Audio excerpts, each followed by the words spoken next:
Well, let's turn to Iain Mansfield, who's Head of Education and Science at the Policy Exchange and served as a Special Advisor at the Department of Education as recently as 2022.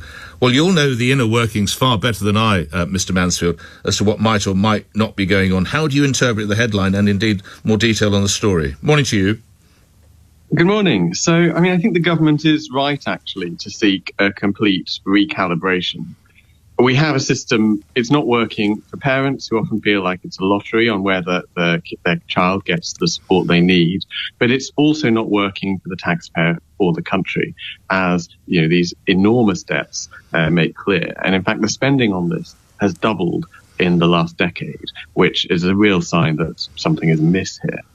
The real issue here is that councils, if an EHCP is granted and then passes through the steps of appeal, have no discretion about how they fulfil it.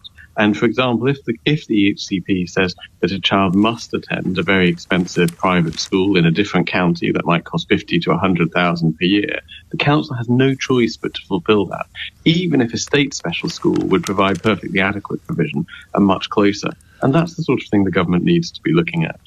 What is the... Sorry, just say Educational Health and Care Plan, by the way, EHCP, just to explain to my listeners. Right. Sorry, yeah. No, that's my job. What is the sort of care that should be being provided that you fear is not being provided, Mr. Mansfield? Well, it will be different for every child. In practical terms, what do these kiddies need? Extra teachers, I imagine.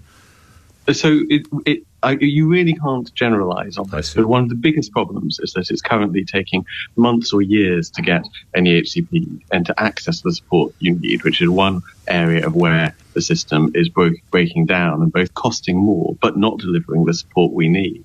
What we need here is something, and it's something which Policy Exchange has written about in a report Balancing the Books we did a couple of years ago, but in medicine and in the NHS, we have NICE, which is the organisation which sort of works out what treatments are cost effective. It says when you get a scan, what medicines will be provided on the NHS and so forth. And it makes sure that the money we have is spent most effectively.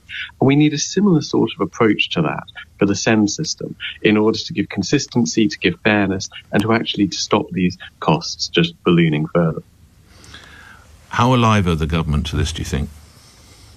I'm encouraged by the report in The Guardian. It's certainly something which their civil servants will have been telling them about, as indeed will councils.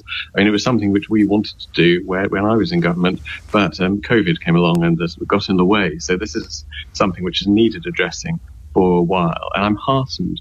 I was a little disheartened at the budget when they just threw £1 billion at it, because that's a bit of a sticking plaster. So I am heartened by the reports that they're looking at a much more fundamental rewrite of the system. And changing legislation will be needed. How would you feel the review has been successful? What would you need to see? What I would need to see is I think I'd look for two things. First, I'd look for better fairness and consistency for parents, so they don't have to wait years for their children to get the support they need. But secondly, I would see more discretion for councils so that they can use their judgment in providing the most effective support and not be forced into these extremely high cost solutions which keep the budget just climbing upwards every year. Lastly, The Guardian newspaper you rightly cite, and it's a comprehensive report, it's not known for journalistic hyperbole, but they use the word huge increase in demand for special needs provision. Why so huge? What's fueling that? So I think there are two things here.